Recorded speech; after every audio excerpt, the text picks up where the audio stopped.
بيتكلم عن تصريح منسوب لأمير قطر الشيخ تميم، والتصريح ده نقدر نقول إنه كان زي قنبلة موقوتة تحت بطولة كأس العرب.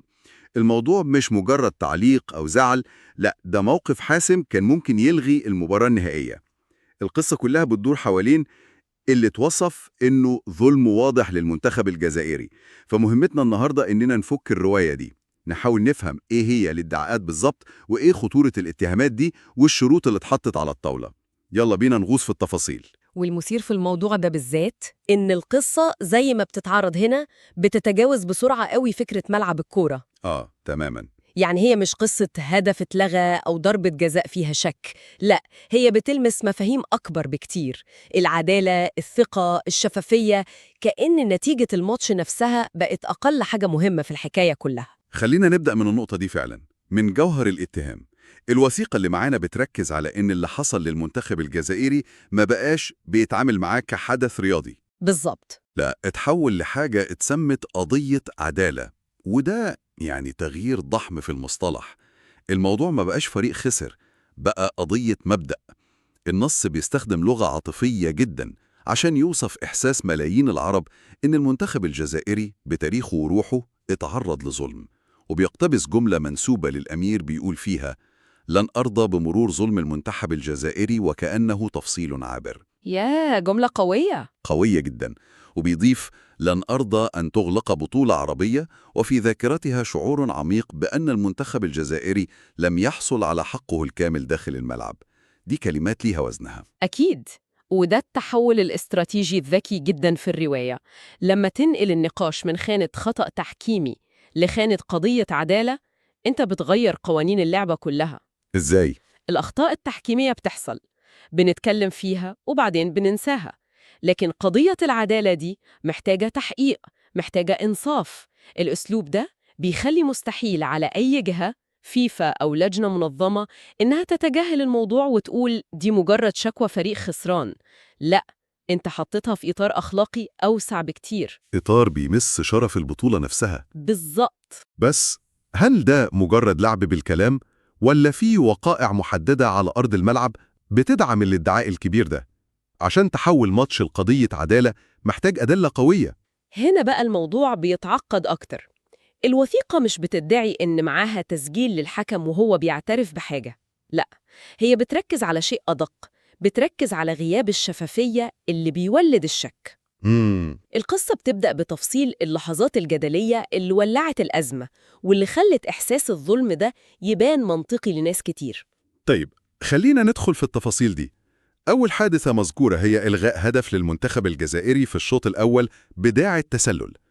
المصدر بيقول إن القرار ما كانش واضح، وناس كتير منهم محللين شافوا إنه هدف سليم. أيوة، بس النقطة المحورية اللي النص بيركز عليها مش إذا كان الهدف صح 100% ولا لأ. أما ليه؟ المشكلة الأعمق في طريقة التعامل مع الشك ده. العبارة المستخدمة دقيقة قوي: القرار اتاخد دون أن تقدم للجمهور تلك الشفافية الكافية التي تطفئ الشكوك وتحترم عقل المشاهد. فهمت. في عصر الفار، الجمهور ما بقاش يكتفي إنه يشوف الحكم بيرسم شاشة في الهوا، الناس عايزة تشوف الخطوط، الزوايا، الأدلة اللي وصلته للقرار. ده حقيقي. التوقعات اتغيرت خالص. من 30 سنة كان قرار الحكم نهائي وخلاص. دلوقتي الجمهور حاسس إنه جزء من المراجعة. تماماً.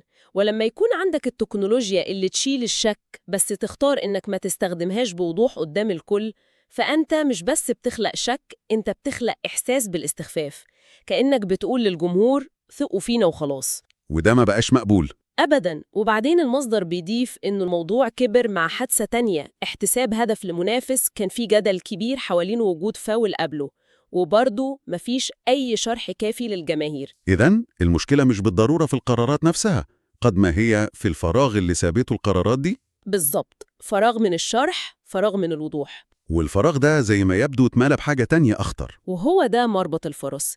الفراغ عمره ما بيفضل فاضي. لما الحقيقة الواضحة تغيب، الناس بتملى الفراغ ده بتفسيقاتها، بشكوكها. وهنا بنتنقل للجزء الأكثر حساسية في القصة كلها. تقصدي ربط اللي حصل في الملعب بمواقف الجزائر السياسية. الوثيقة اللي معانا بتتعامل مع النقطة دي بحذر، بس بتحطها في قلب النقاش. بتشير لأن المنتخب الجزائري في الوعي العربي مش مجرد فريق كورة، لا، ده رمز مرتبط بمواقف سياسية واضحة، بالذات دعم القضية الفلسطينية. أيوة، والمصدر مش بيقول بصراحة الجزائر تعاقبت عشان مواقفها، هو أذكى من كده. هو بيصف اللي حصل إنه أزمة ثقة حقيقية عند الجماهير. يا ريت توضحي أكتر. يعني بيقول إنه لما ملايين تحس بالظلم في الملعب وما تلاقيش تفسير منطقي وشفاف للي بيحصل، عقلها بيبدأ تلقائياً يدور على تفسيرات تانية، وفي الحالة دي الربط بين الظلم الرياضي والموقف السياسي بيبقى تفسير مغري جداً ومنتشر. إذن الفشل في توفير الشفافية هو اللي فتح الباب للتأويلات السياسية دي. ده اللي النص بيحاول يوصله. هو بيطرح سؤال بلاغي قوي جداً: هل المواقف المبدئية يمكن أن تتحول إلى عبء رياضي؟ هو مش بيقدم إجابة، هو بيصف الحالة النفسية للجمهور. بيقول إن غياب الشرح من المنظمين خلق بيئة مثالية لنظرية الاستهداف السياسي. سواء كانت حقيقية أو لا. بالظبط، هم فقدوا السيطرة على الرواية، ودلوقتي الرواية اللي مسيطرة في الشارع بتقول إن في حاجة أعمق بتحصل في الكواليس. وده أمر خطير جدا على مصداقية أي بطولة، إن الجمهور يحس إن النتائج ممكن تكون موجهة سياسياً، ده أسوأ كابوس. ده بيدمر أساس الرياضة اللي هو الإيمان بالمنافسة الشريفة، وده بيوصلنا مباشرة للذروة، لرد الفعل اللي اتوصف في الوثيقة دي. وهنا بنوصل للجزء اللي شبه مش معقول في القصة، الإنذار النهائي. الوثيقة بتقول بوضوح إن التصريح المنسوب لأمير قطر كان تهديد مباشر. المباراة النهائية بين المغرب والأردن مش هتتلعب. خطوة نووية في عالم الدبلوماسية الرياضية. أنا وقفت هنا لما قريتها، هل ده منطقي؟ إلغاء نهائي بطولة قارية كبيرة؟ عمرنا ما سمعنا عن حاجة زي كده على المستوى ده. التهديد مش غامض، النص بيقتبس عبارة حاسمة: إذا لم يستعاد حق المنتخب الجزائري بالكامل فإن المباراة النهائية لن تقام. وبعدين بيضيف إن القرار نهائي ولا تراجع فيه ولا مساومة ولا حق الجزائر. ده بيحط الكل في موقف مستحيل. الفيفا، اللجان المنظمة، وحتى المغرب والأردن اللي وصلوا النهائي بمجهودهم، إيه ذنبهم؟ هي دي قوة الخطوة. هي بتقول إن مبدأ العدالة لفريق واحد أهم من احتفال البطولة كلها.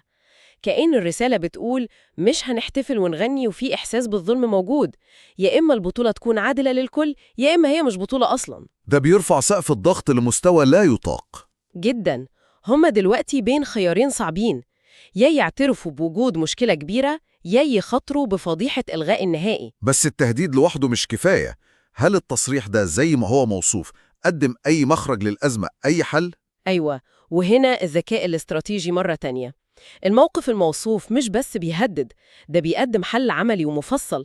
مش بيطلب مجرد اعتذار، الاعتذارات سهلة. صحيح. لا، ده بيطلب عملية مساءلة كاملة وشفافة، وحط 3 شروط واضحة ومحددة عشان المباراة النهائية تتلعب. تمام، خلينا نمشي معاهم واحد واحد. إيه الشرط الأول؟ الأول هو فتح تحقيق فوري ومستقل في كل القرارات التحكيمية المثيرة للجدل. الكلمة المفتاح هنا هي مستقل. لحاجة، ده مطلب منطقي جدا. منطقي، بس ممكن ياخد وقت، والنهائي المفروض خلال أيام. صحيح، وده بيحط الكورة في ملعبهم، لازم يتحركوا بسرعة قياسية. بس الشرط التاني هو الأخطر في رأيي، اللي هو تقديم تقرير مفصل بنتائج التحقيق للجمهور. النص بيصر على النقطة دي، وبيستخدم عبارة جميلة جدا: حتى يعرف الجميع أن العدالة قد فعلت وليس فقط قيلت. الله، فعلت وليس فقط قيلت. بالظبط، مش كفاية تقول حققنا في الموضوع وكله تمام، لا، لازم توري الناس شغلك، أدلتك، استنتاجاتك، لازم تشاركهم الحقيقة. دي مطالبة بشفافية جذرية. ده بيغير كل حاجة. عادة التحقيقات دي بتتم وراء أبواب مقفولة، وبعدين يطلع بيان من سطرين. المطالبة بتقرير مفصل للعامة دي حاجة شبه مسبوقة. تماماً، وده بيعكس فهم عميق إن الأزمة الحالية هي أزمة ثقة قبل ما تكون أزمة تحكيم، والحل الوحيد عشان تبني الثقة دي تاني هو الانفتاح الكامل. بس لسه في شرط ثالث: إيه هو؟ تحديد المسؤوليات ومحاسبة أي حد يثبت تقصيره، سواء طاقم التحكيم أو المنظومة الإدارية للفار. والنص بيشدد على إن المحاسبة دي لازم تحصل دون مواربة ودون مجاملات. عشان الموضوع ما ينتهيش بتقرير على الرف. بالظبط، لازم يكون له عواقب حقيقية. إذن عندنا عملية متكاملة، تحقيق مستقل، تقرير شفاف، ومحاسبة فعلية. دي مش مجرد مطالب فريق قضبان، دي خطة عمل مؤسسية. وهي دي النقطة. الشروط دي كلها على بعضها بتحول الأزمة من مجرد احتجاج على نتيجة ماتش لفرصة لوضع معيار جديد للنزاهة في البطولات الكبرى. كأن الرسالة بتقول: إحنا مش بنهاجمكم، إحنا بنديكوا فرصة تثبتوا نزاهتكم، ورونا إن نظامكم شغال، وساعتها نكمل البطولة. طيب، عشان نلخص الصورة الكاملة زي ما رسمتها الوثيقة دي، بنبدأ بإحساس جمهوري كبير بالظلم.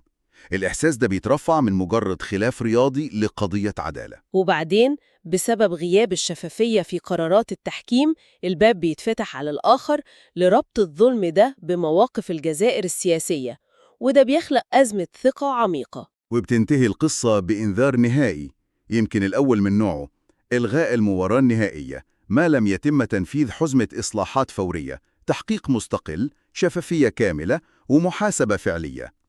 القصة كلها عبارة عن دراسة حالة، عن إزاي حادثة رياضية صغيرة ممكن تتحول لأزمة دولية ليها علاقة بالثقة والسلطة والشفافية.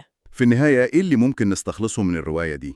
هل هي مجرد قصة عن فريق زعلان، ولا أكثر من كده؟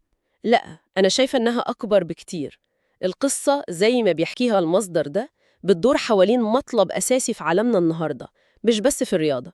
الشفافية ما بقتش رفاهية، بقت شرط أساسي للشرعية. في عصر كل واحد فينا يقدر يعيد اللقطة على موبايله 100 مرة، المؤسسات ما بقاش ينفع تستخبى ورا سلطتها وتقول بس ثقوا فينا. القضية بتتجاوز منتخب الجزائر، وبتتحول لسؤال وجودي عن إزاي الرياضة تحافظ على مصداقيتها. وده بيسيبنا مع فكرة أخيرة نطرحها على كل اللي بيسمعونا. الوثيقة اللي حللناها بتركز على تصريح واحد ورد فعل واحد، وده بيطرح سؤال أعمق. بغض النظر عن نتيجة أي تحقيقات، وبغض النظر القرار كان صح ولا غلط، الموقف ده كله بيقول لنا إيه؟ بيقول لنا إيه عن عمق العلاقة بين الرياضة والكبرياء الوطني والثقة في الأنظمة؟ إزاي وصلنا لنقطة إن صفرة حكم واحدة ممكن تهز ثقة الملايين في بطولة كاملة وتستدعي تدخل